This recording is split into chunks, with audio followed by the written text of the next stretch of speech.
Puma Energy announces petrol resupply in Port Moresby. SME policy discussed at Youth Entrepreneurs Summit. And Pacific International Hospital to raise awareness on below-the-belt cancers.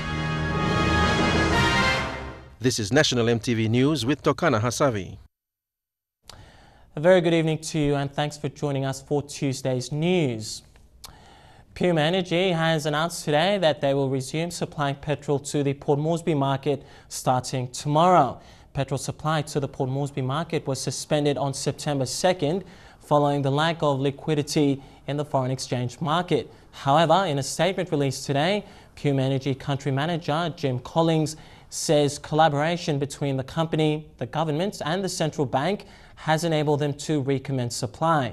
Mr. Collins apologised to their Port Moresby customers, saying it was a difficult and necessary decision, and to show for their gratitude to the public for their support and patience, Port Moresby retail customers will be given a 10% discount for petrol and Zoom at all Puma Energy branded sites as of tomorrow.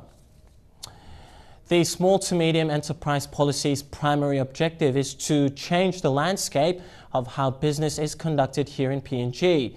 The SME policy was a topic of discussion at the last day of the Youth Entrepreneurial Summit here in Port Moresby today. The panel discussion focused on the underlying elements of an enterprise. EMTV's Deli Waigeno reports. The panel discussion had a range of representations from those in government departments, religion, NGO and the creative arts industry. There was a question from participants about the proper definition of an SME. Mediator Alan Bird said that from draft policy, an SME is any business valued at 10 million kina. This is to be confirmed with the final policy document. Managing Director of the National Development Bank Moses Liu said the implementation phase will be a challenge for the SME policy, adding that its main aim is to encourage Papua New Guineans to do business. The panel discussions focused on the underlying elements of an enterprise. Secretary for the Department of Community Development, Youth and Religion, Anna Solomon, said there are grant facilities available to assist entrepreneurs who demonstrate their commitment by taking initiative of projects. Serena Sumanop, a founder of The Voice Inc., a youth development organization, said it is the values and mindsets that keep people in poverty when within every single person is the capability to lead. From the creative arts industry, musician Alan Kedea, also known as AK-47, said since times have changed, there are opportunities in the industry. However, where art and commerce meet, copyright still needs serious consideration in PNG. A set of recommendations will be presented this evening at the official closing of the summit. Deli Waigeno, National EMTV News. The cost of chicken is expected to drop if the country starts to farm wheat and produce chicken feed. Trade, Commerce and Industry Minister Richard Maru says chicken costs are high as a result of expensive wheat imported from Australia for feed production. He says to minimize chicken costs, a special agriculture economic zone has to be created to farm wheat and produce feeds locally. The new zones that we want to develop, we are going to say we are the going Trade, to... Commerce and Industry Minister says the cost of chicken in PNG is expensive because of the high cost of imported wheat from Australia to produce feeds in Lae. A solution to cut down on imports of wheat is to establish a wheat farm in the country. During the formation of government in Alatau in 2012, the national government have decided to invest in large-scale agriculture projects and bring in international investors with expertise, technology and capital to partner with the landowners to develop agriculture projects. Minister Maru says the LR group of companies from Israel have shown interest to develop large-scale poultry projects and to grow wheat in the Sepik Plains for making chicken feeds. They want to also grow all the feed in the Sepik Plains so they can produce feed locally to feed the chicken. This will mean that the cost of chicken in this country will go down. While initial infrastructures and land mobilization is currently underway at the Sepik Plains, the Israeli company is expected to complete feasibility study early next year. Together, we're targeting 120,000 hectares to be mobilized, registered. The national government have released 50 million kina for infrastructure and land mobilization in the Sepik Plains. Malaysia's third largest oil palm company, called Kuala Lumpur Kepong Berhad, has signed initial agreements with the government to carry out feasibility study and to develop 10,000 hectares of oil palm plantation. Apart from the proposed Sepik Plain oil palm project, 5 other land areas around the country have been identified for special agriculture purposes. Ramo Valley, near Usino, the area. They've looked at Transgogol. Those are 2 areas that we are looking at economic zones. They've looked at also the Makam Valley, that's the Central Plains. They've gone to Baya River and Kruti in the Western Highlands, and they've just gone down to Chimbu in Karamoy in Chimbu. So those are areas that the government is targeting now for economic zones. He says these SEZs are expected to minimize imports of agricultural and fresh meats into the country and maximize exports. But how soon these agricultural zones will be developed still remains a question. Quinten Alomp, National EMTV News. Well, every year, more than 3,000 new cases of cervical cancer are being diagnosed in Papua New Guinea. As of July this year, Pacific International Hospital alone had 260 new cases of cervical cancer. PIH is now offering a vaccination called Gardasil, which can help fight 4 types of infections that can cause women's cancer. And in light of heightened concerns raised during the 51st Annual Medical Symposium, PIH is staging the 3rd awareness walk for below-the-belt women's cancer. This year's awareness walk will be held at the PIH on the 27th of September to raise awareness on below-the-belt cancer, especially cervical cancer. This weekend, the Pacific International Hospital will be staging its 3rd Global Awareness Walk for below-the-belt women's cancer, giving prominence to cervical cancer given its high incidence rate in the country. In light of concerns raised during the recently concluded medical symposium, PIH is urging the public to be aware that PNG has the highest burdens of cervical cancer globally. Health experts at PIH say practical methods available can help reduce number of deaths relating to cervical cancer. However, the global standard of identifying cervical cancer is still Pap smear test, which is also available at PIH. Head of Obstetrics and Gynecology at PIH, Dr. Matthias Sapuri, in a news conference, recommended the administration of a vaccine available at PIH. The one that we currently offer in PIH is protecting you against 4 major types of HPV virus, type 6, 11, 16, and 18. Those 4 are the major ones that are associated with cervical cancer.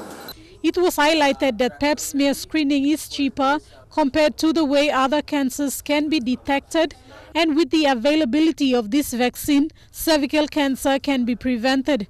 You may be carrying harboring bacteria and viruses that could cause you a problem.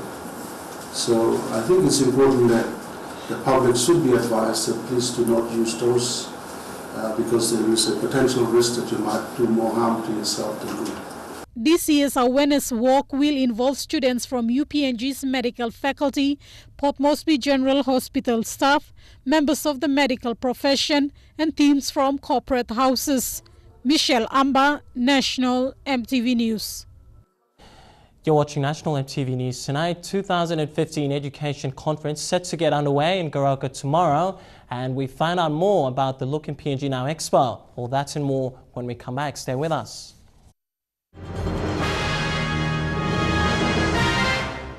Welcome back to the news. The 2015 National Education Conference, which will begin tomorrow with much anticipation on the overhaul of PNG's education system.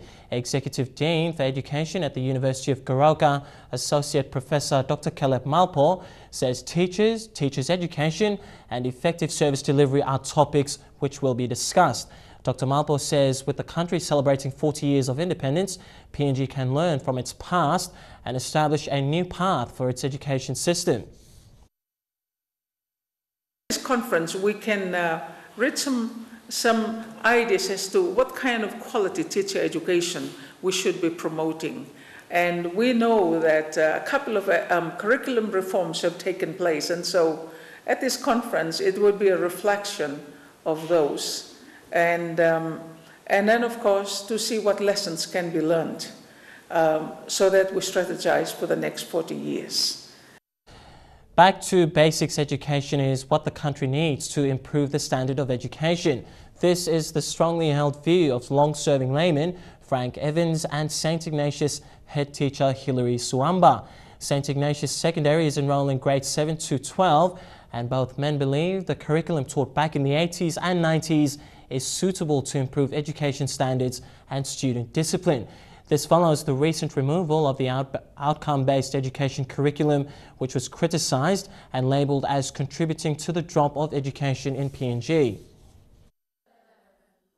Education curriculum changes are necessary because the country is competing with the rest of the world in terms of human resource development. It is also the government's responsibility to ensure the entire population of the country is trained at the highest level and quality of education.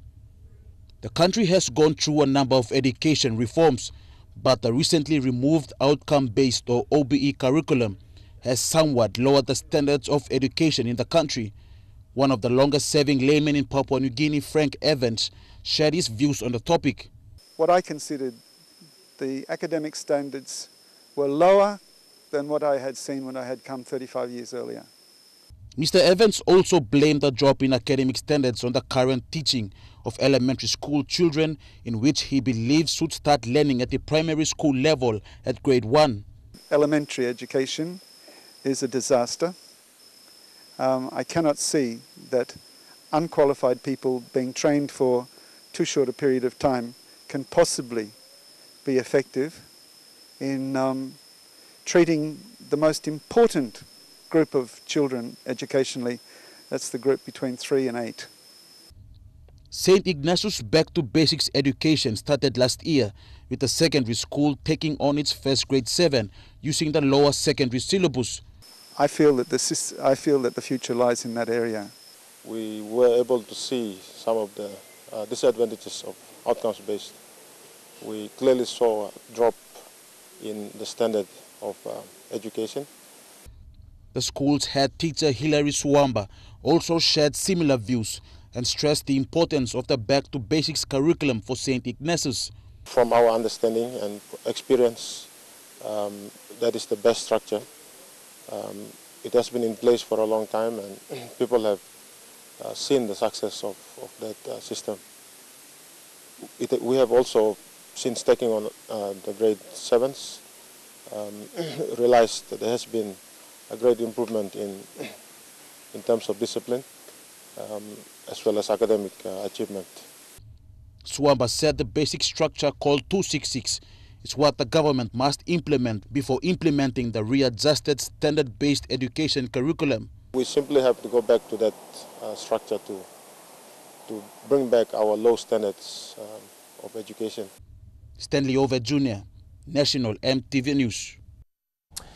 The Papua New Guinea Tourism Promotion Authority has also partnered with the Institute of Business Studies to create awareness on tourism in PNG. Today, it presented a cheque of 35,000 kina for the IBS School Debate Competition. Director of Policy and Planning, Alcinda Trawan, says the debate competition allowed students to be vocal on various challenges facing the tourism sector.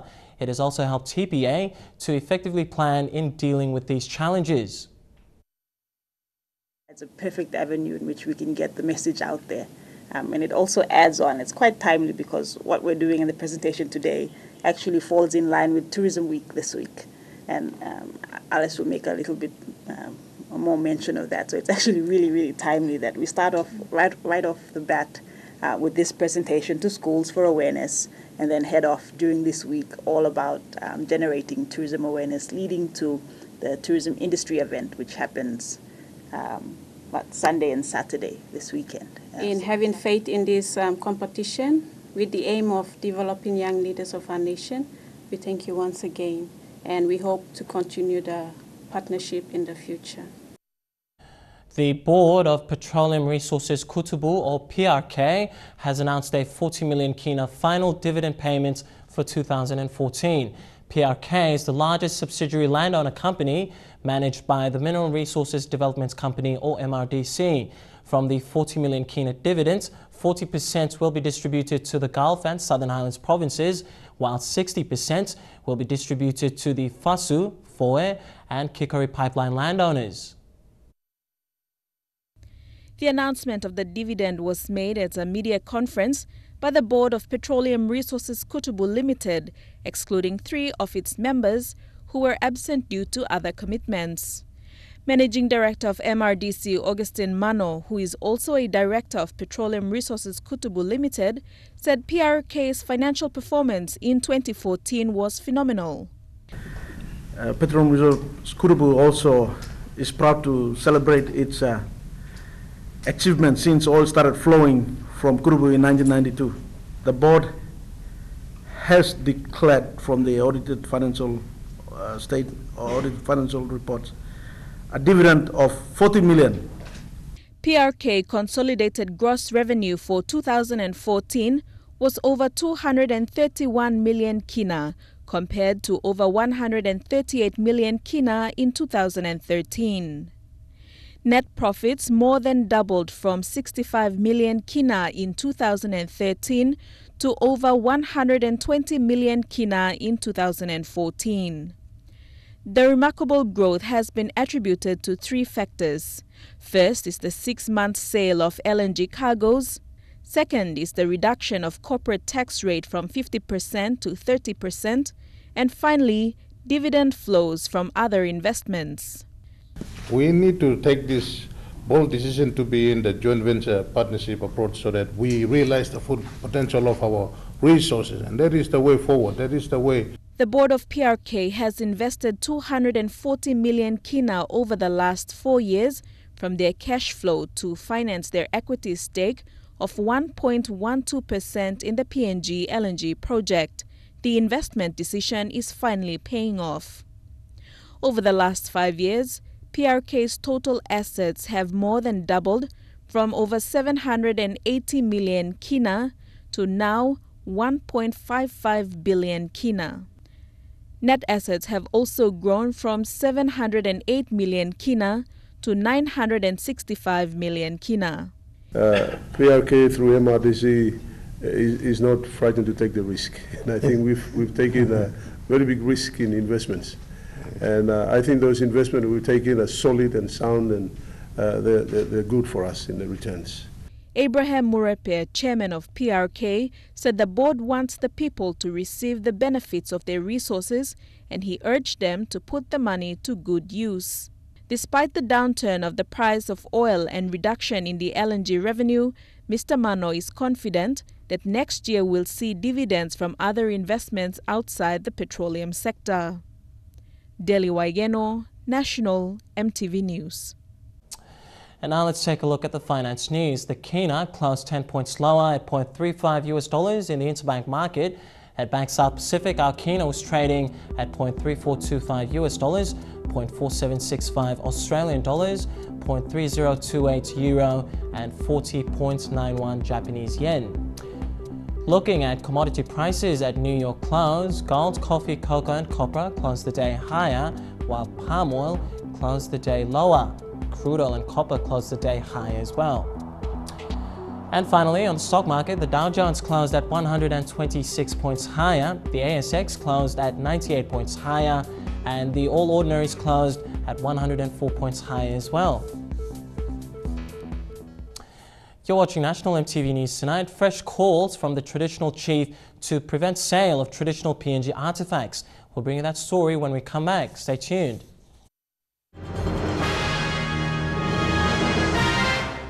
Good to have you back with National EMTV News. The Papua New Guinea tourism sector has experienced steady growth over the years. This has been attributed to various initiatives taken by Tourism Promotion Authority to market PNG as a travel destination. One such initiative is the Look in PNG Now Tourism Expo, which coincides with World Tourism Day every year on the 27th of September. Papua New Guinea's potential as a travel destination for tourists is yet to be fully harnessed. Various factors may impede the growth of the sector, but steady progress has been made by the Tourism Promotion Authority to market PNG. The Look in PNG Now Tourism Expo proves to be an effective avenue which has generated much interest in the tourism sector. The expo, held annually, brings together members and stakeholders of the PNG tourism industry to collectively market their products to the general public and overseas agents. It's a central market avenue where we have all agents, I mean not all, but the key travel agents that we've invited to come and to meet with our exhibitors here in Port Moresby, and also give them an opportunity to experience Papua New Guinea. So when the agents go back to their countries or destinations, they're able to sell Papua New Guinea more confidently and with the experience that they've gained. Over 30 exhibitors, including airline companies, tour operators, small resorts to large hotel groups and tourism associations will be participating in this year's expo on the 27th of this month at the Port Moresby Nature Park. It is all part of the week-long Tourism Week program organized by the Tourism Promotion Authority. The week-long awareness program will culminate with a trade expo on the 28th of September. Tourism Promotion Authority is working closely with relevant stakeholders to ensure the benefits of tourism is felt at all levels of the society. Mickey Cavera, National EMTV News. Well, fresh calls have been made by a traditional chief in Yanguru, East Sepik, for the government to prevent the sale of traditional artifacts. Yanguru's paramount chief, Eric Wangi-Ho, says laws have to be created to stop people selling carvings, traditional artifacts and shell money to tourists. Eric Wangiao, the traditional chief of chiefs in Yanguru, has been vocal on the sale of traditional shell money in his area. These shells are important and sacred in his culture. This traditional shell money is mainly used for bride price payment and compensation.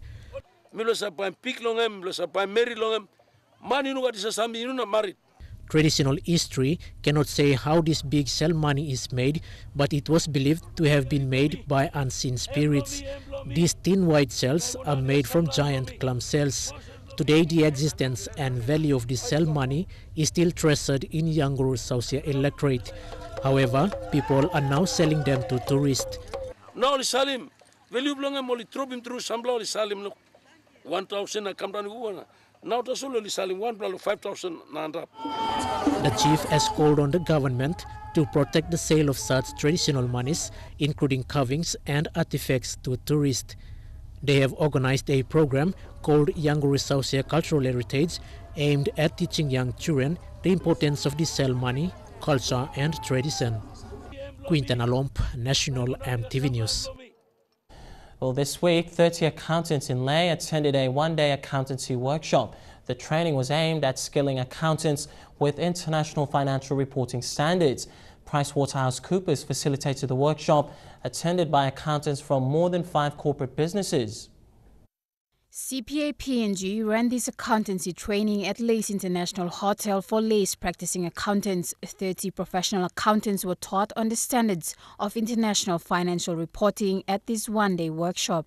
PricewaterhouseCoopers professional accountant Stephen Biatch facilitated the training. With auditors who are auditing those accounts, have a thorough understanding of the latest developments in accounting standards. Some of these practicing accountants have been in the field for many years and are well versed with their professional standards. This workshop teaches them an accounting skill that can help them meet international standards. At the moment, Papua New Guinea is still very reliant upon overseas accountants coming in at more senior levels.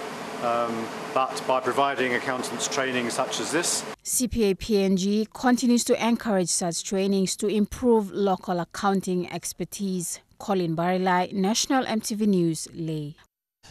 Well, despite the challenges caused from the lack of district funding coming from the national government, the Bulolo District Development Authority has completed a bridge in Wau.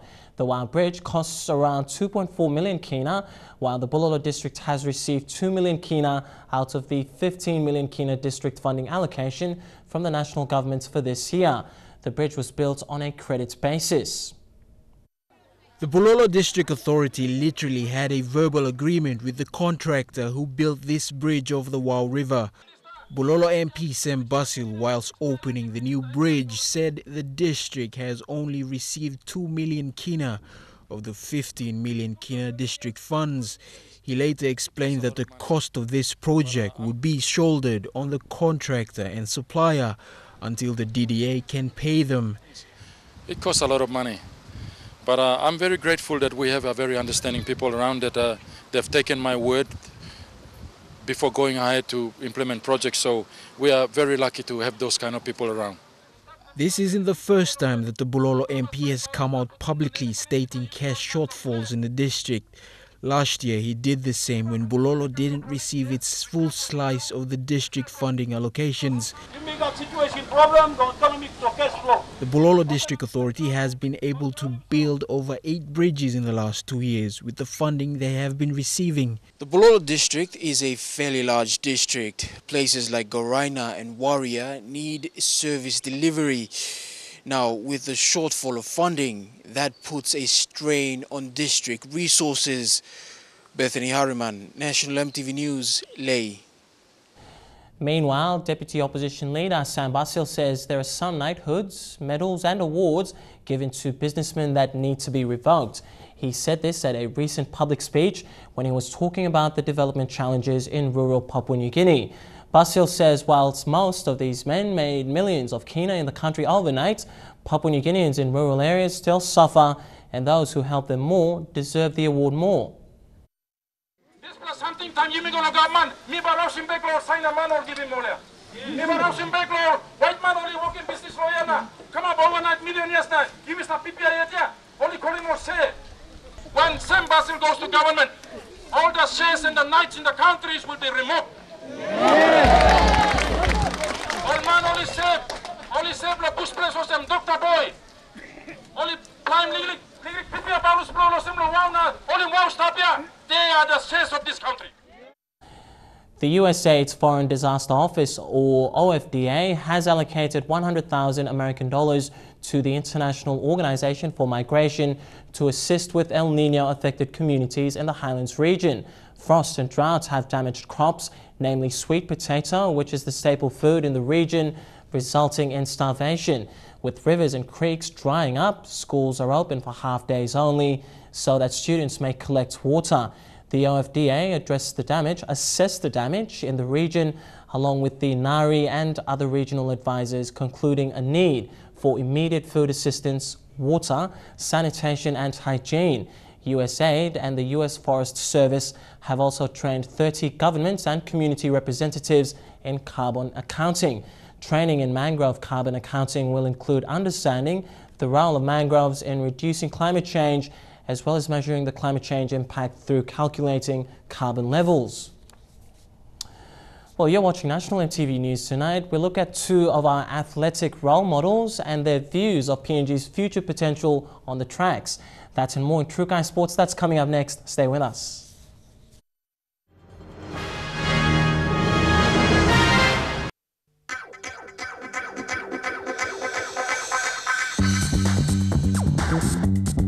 Trukai Sports.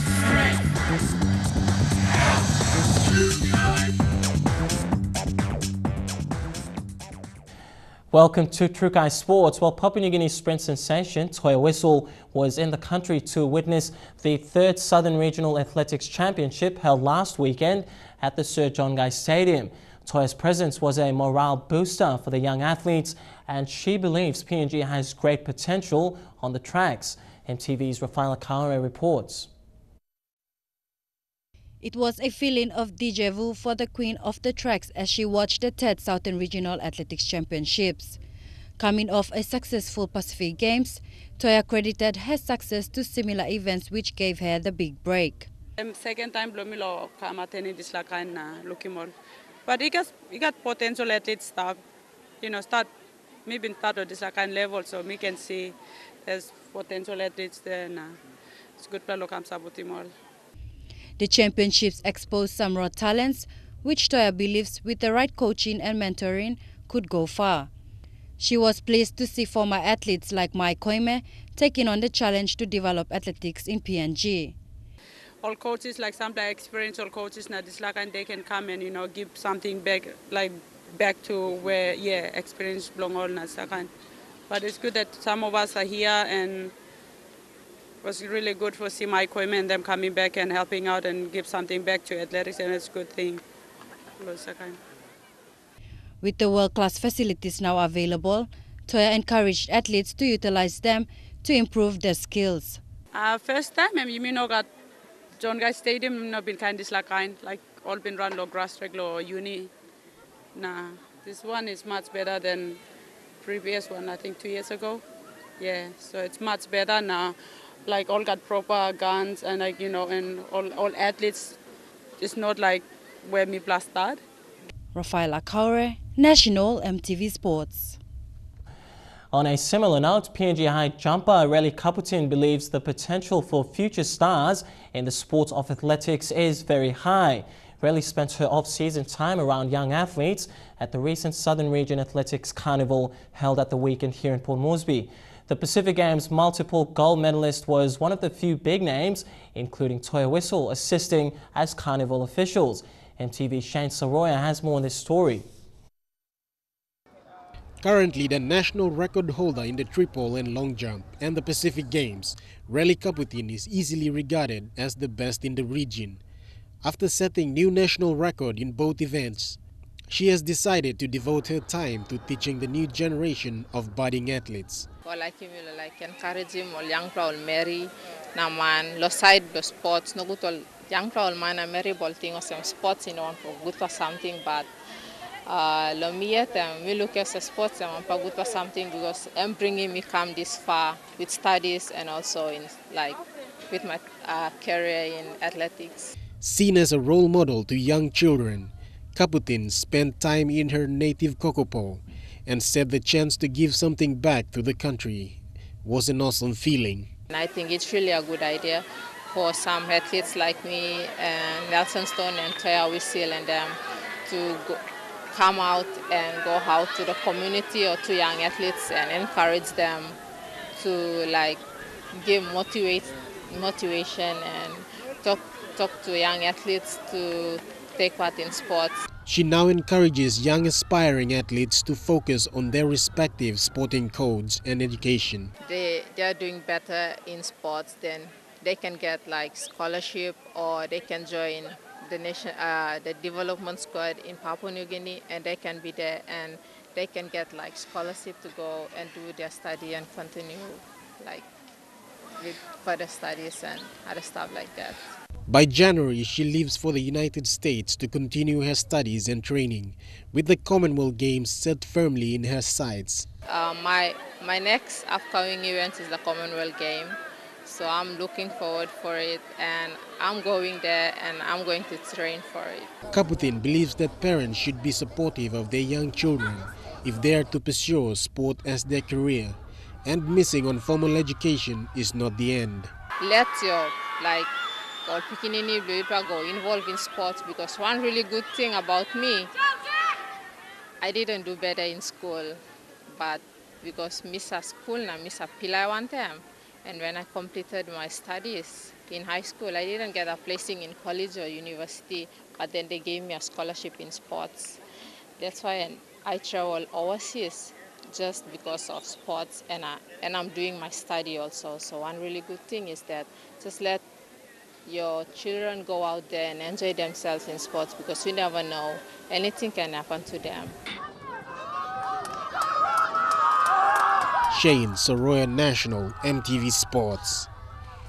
And in AFL, the Binatongues have suffered their first loss in the Queensland State Championships yesterday to North Queensland's North Regional Development Team, 73 points to 20. The Binatongues managed to secure 3 goals and 2 behinds. However, that wasn't enough against North Queensland's 11 goals and 7 behinds.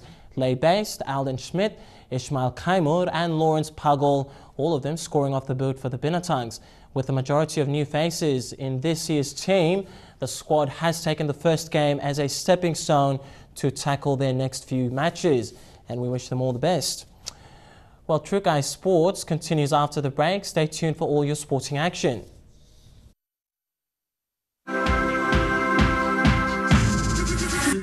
True Guys Sports.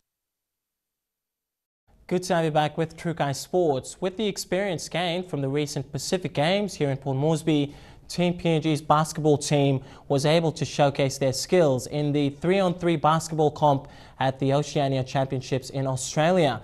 PNG was represented in the men's division by captain Apia Muru and backed by his defensive sibling Puari and talented shooter Sibona Kala.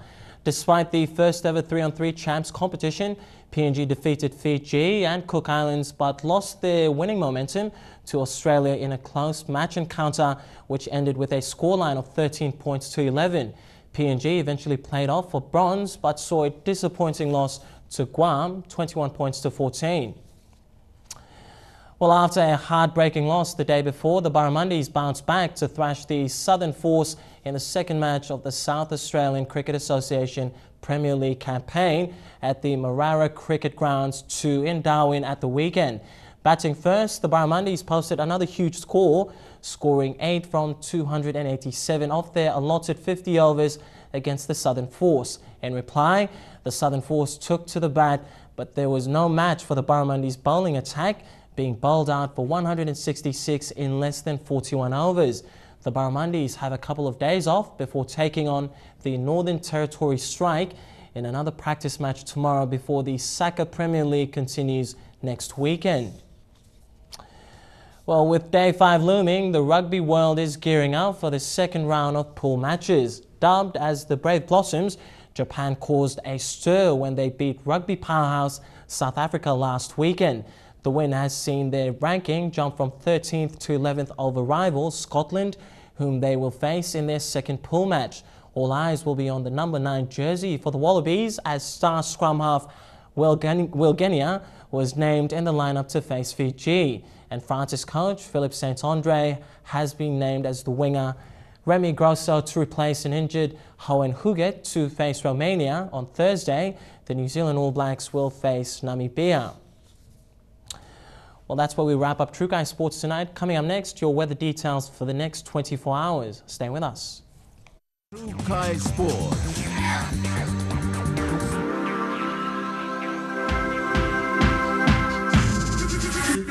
True Guys Sports.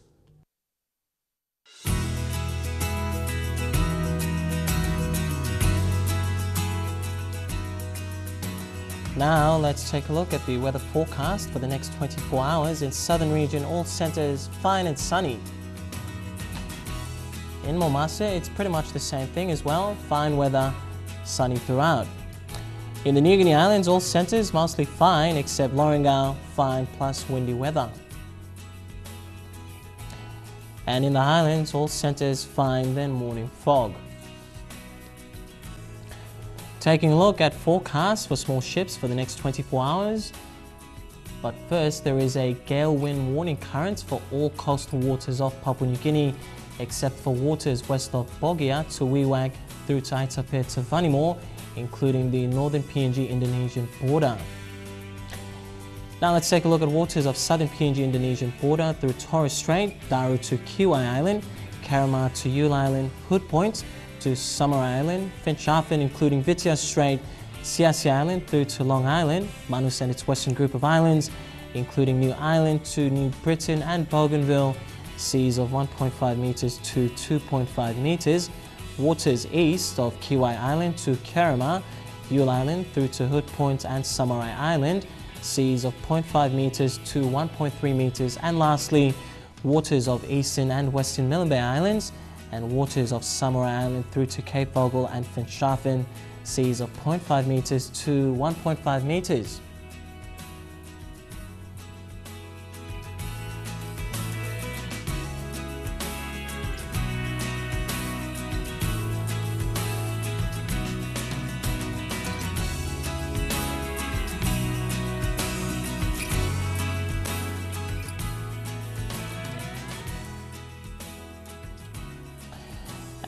And ocean forecasts for PNG areas: Coral and Solomon Sea, see slight to moderate with southeast winds at 10 to 20 knots. Bismarck Sea sees moderate to patches of rough weather with southeast winds at 15 to 25 knots. And lastly, Pacific Ocean Sea slight to moderate with southeast to southerly winds at 10 to 20 knots. As always, a quick recap of our main headlines tonight before we go. Puma Energy announces petrol resupply in Port Moresby with 10 Toyota discounts starting tomorrow. Also, landscape changing SME policy discussed at Youth Entrepreneurs Summit, and Pacific International Hospital to raise awareness on below-the-belt cancers.